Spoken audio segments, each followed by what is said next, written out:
আজকের গল্প হারেন রোডের শেষ বাড়িটা।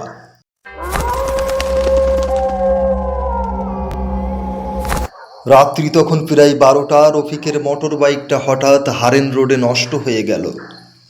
শহর থেকে অনেকটা দূরে জনমানবহীন এক ফাঁকা রাস্তা, চারিদিক নিস্তব্ধ। শুধু ঝিঝি পোকার ডাক আর ঠান্ডা হাওয়ায় শুকনো পাতার খসখস শব্দ।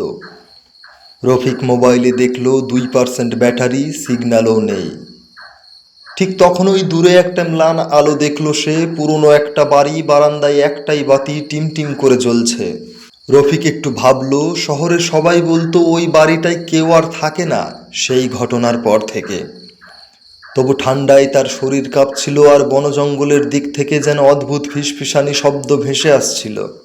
সে বেশি কিছু না ভেবে ধীরে ধীরে বাইকটা ঠেলে ওই বাড়ির দিকেই এগোলো। দরজায় টোকা দিতেই সেটা নিজে থেকেই খুলে গেল। ভেতরে ধোঁয়া আর কেরোসিনের গন্ধ। একটা পুরনো লণ্ঠন টেবিলের উপর টিমটিম করে জ্বলছে। রফিক ডাকলো, হ্যালো, কেউ আছেন? কোনো সাড়া নেই, কিন্তু টেবিলের পাশে একটা চেয়ার এমনভাবে টেনে রাখা যেন কেউ একটু আগেই বসেছিল সেখানে। আর টেবিলে এক থালা ভাত আর তরকারি এখনো গরম, বাষ্প উঠছে। রফিকের বুক ধকধক করতে লাগলো। মনে হয় কেউ আছে, সে নিজেকে বলল। তখন ওই শুনতে পেল পায়ের আওয়াজ। ধীরে ধীরে ভারী পা ফেলে কেউ পিছনের ঘর থেকে এগিয়ে আসছে তার দিকে। সে ঘুরে তাকালো, একজন মানুষ, চেহারায় দাড়ি, চোখ গর্তের মধ্যে বসে গেছে। কিছুক্ষণ রফিকের দিকে চেয়ে রইল, তারপর ঠান্ডা গলায় বলল, তুমি কেন এলে এখানে? রফিক তোতলাতে লাগলো, না না, বাইকটা নষ্ট হয়ে গেছে। সে কিছু বলতে যাবে, লোকটা হালকা হাসলো। অন্ধকারের পর এখানে আসা ঠিক না। ওই ঘটনার পর থেকে তো কেউ আসে না। রফিক কাঁপা গলায় বলল, কোন ঘটনা? লোকটা বলল, সে একা থাকতে পছন্দ করত না।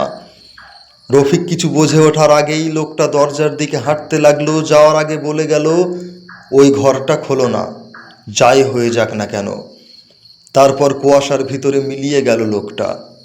রফিক স্থির হয়ে দাঁড়িয়ে রইল। ঘড়ির কাঁটা টিকটিক শব্দ করছে। হঠাৎ ওই ঘর থেকে আওয়াজ এলো, মেয়েলি কান্নার শব্দ। একটা কণ্ঠস্বর, দয়া করে আমাকে সাহায্য করুন। রফিকের বুকের ভেতরটা কেঁপে উঠল। লোকটা বলেছিল দরজা খুলতে নেই, কিন্তু কান্নাটা এত বাস্তব লাগছিল, একদম মানুষের কণ্ঠ। সে আর থাকতে পারল না।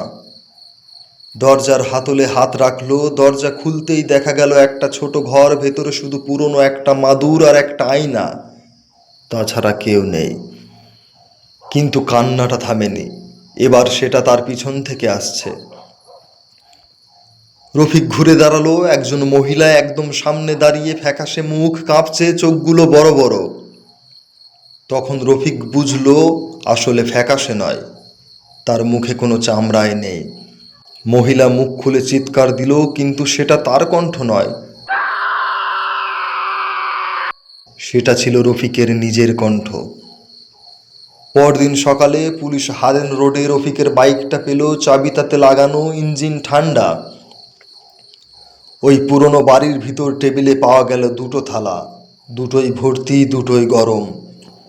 আর কোণের ঘরে ভাঙা একটা আয়না, ধুলোমাখা কাঁচের ওপর লেখা, তোমার দরজাটা খোলা উচিত হয়নি।